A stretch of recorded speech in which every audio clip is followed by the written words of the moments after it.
오늘 새벽부터는 누가복음의 말씀으로 은혜를 나누도록 하겠습니다. 마태, 마가, 누가, 요한 이 사복음서 중에 누가복음은 특이하게 한 사람, 한 영혼을 위해서 기록한 성경입니다. 오늘 말씀 3절과 4절 보시겠습니다.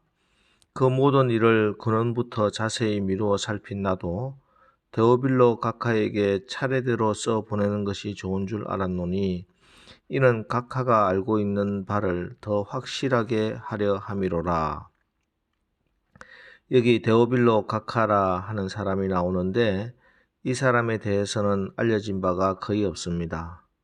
하지만 확실한 것은 누가가 자신의 복음서를 기록한 것은 이 한 사람 데오빌로 각하를 위해서였습니다.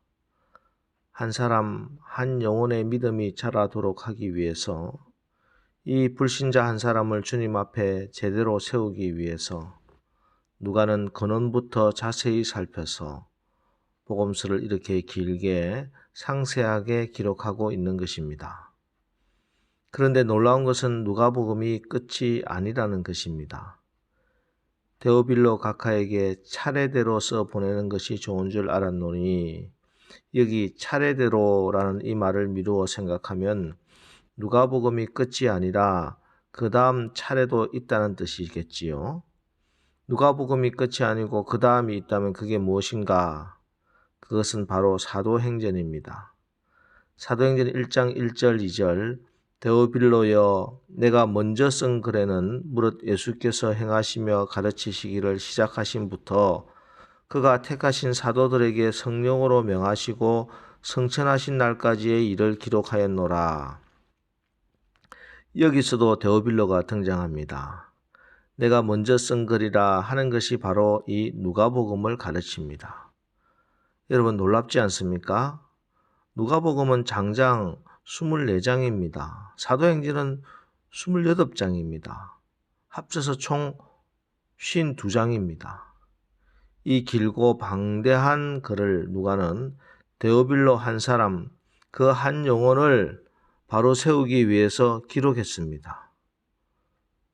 더 놀라운 것은 사실은 누가는 사도 중에 한 사람도 아니라는 사실입니다.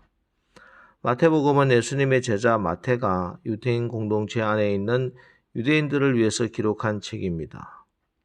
요한복음은 요한 공동체를 위해서 기록했지요. 마가복음은 마가가 기록했지만 사실은 베드로가 마가를 통해서 기록한 성경, 베드로 복음서라 할 만합니다. 그리고 이 복음서들은 자신의 공동체를 위해서 기록한 성경입니다. 그런데 누가는 예수님과 3년 동안의 공생애를 함께 공유하지 못했습니다. 그렇기 때문에 그가 누가복음을 기록했을 때는 발품을 많이 팔아야 했습니다. 그래서 그는 누가복음 1장 3절에서 말하기를 그 모든 일을 근원부터 자세히 미루어 살폈다 하고 증언하고 있는 것입니다.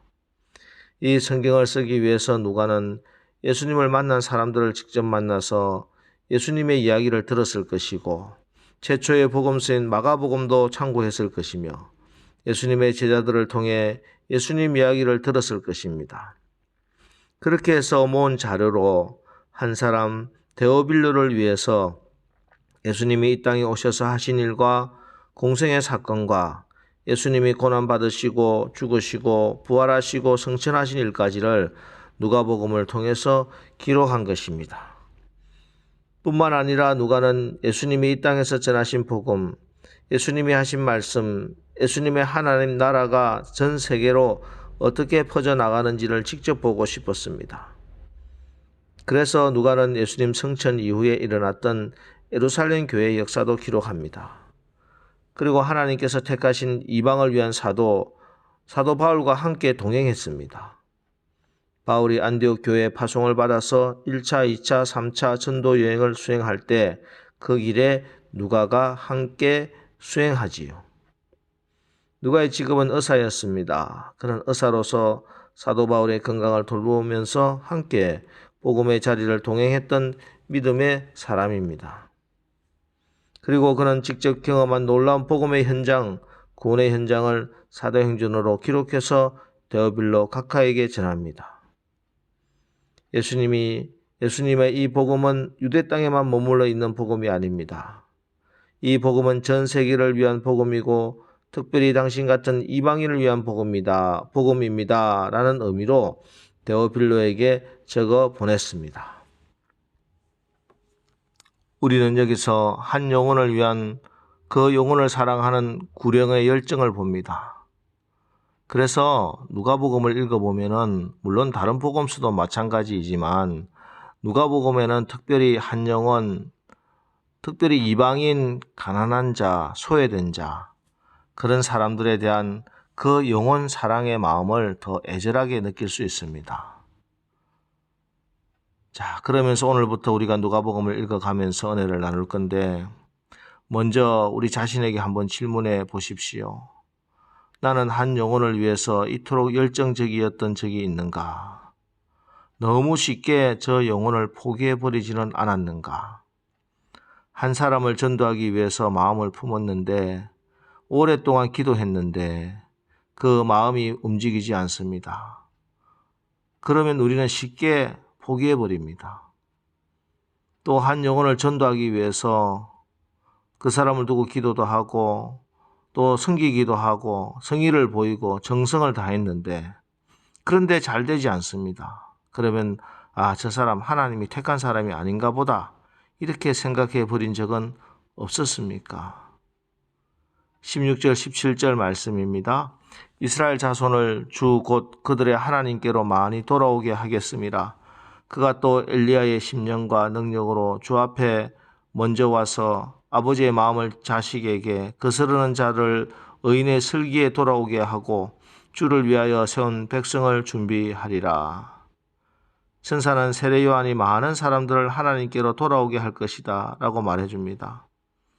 세례 요한은 많은 사람들을 전도해서 주님의 오심을 예비했습니다. 마찬가지로 우리도 그런 영혼을 구원하는 전도하고 선교하는 마음을 가질 때 주님은 우리를 찾아와 풍성한 은혜로 우리를 채워주실 것입니다.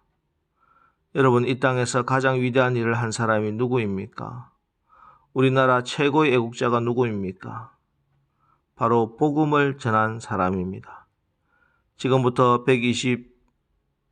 30년 전 언더우드 아펜젤러 선교사님이 복음을 들고 인천 제물포항으로 왔기 때문에 그 복음이 이 민족을 우상 숭배에서 깨어나게 했습니다. 우매한 이 민족을 새롭게 변화시켰습니다. 오늘날 우리가 이 정도로 잘 살게 된 것, 누가 경제정책 잘 세우고 경제적인 노력 때문이 아니라 사실은 하나님의 축복 때문입니다. 천국은 침노하는 자의 것이라 했습니다. 우리가 천국 가서 하나님께 올려드릴 것은 우리의 감사의 찬양과 잃어버린 영혼을 주님께 인도하는 전도의 열매입니다. 나의 달려갈 길과 주 예수께 받은 사명, 곧 하나님의 은혜의 복음 전가하는 일을 마치려 하면은 나의 생명을 조금도 귀한 것으로 여기지 아니하노라. 바울의 고백입니다. 오늘부터 누가복음을 읽어가면서 우리 모두에게도 이 누가에게 부어주셨던 영혼을 사랑하는 그 하나님의 마음, 아버지 하나님의 간절한 소원이 부어지길 원합니다. 그래서 오늘 새벽에는 특별히 우리가 꼭 전도해야 할 전도 대상자, 그리고 우리 가족 식구들 여러 가지 상황과 이유로 기도를 포기했던 그 한 영혼이 기억나길 원합니다. 그리고 다시 그 영혼을 위해서 기도하는 오늘 새벽 기도 시간 되시기를 주님의 이름으로 축원합니다. 기도하겠습니다. 하나님, 오늘부터 매일 새벽에 또 누가복음을 한 장씩 읽으며 은혜를 받고 하루를 시작합니다. 오늘 누가복음의 말씀을 처음 시작하면서 한 영혼 한 사람을 구원하기 위한 누가의 수고, 아니 하나님 아버지의 오래 참으심과 수고를 깨닫게 하옵소서.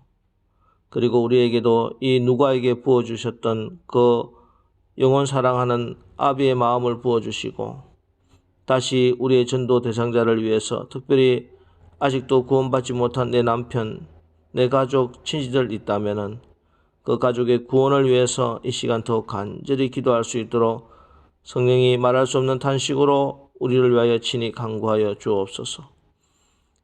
그래서 우리의 이 기도가 응답되므로 하나님의 마음을 시원케 하는 오늘 하루 살아가게 하옵소서. 예수님의 이름으로 기도합니다. 아멘. 이제 오늘 하루도 한 영혼이 하나님께 돌아오는 축복된 하루를 살아가게 하옵소서. 우리 기도하고 오늘도 하루를 시작하겠습니다. 우리 기도하겠습니다.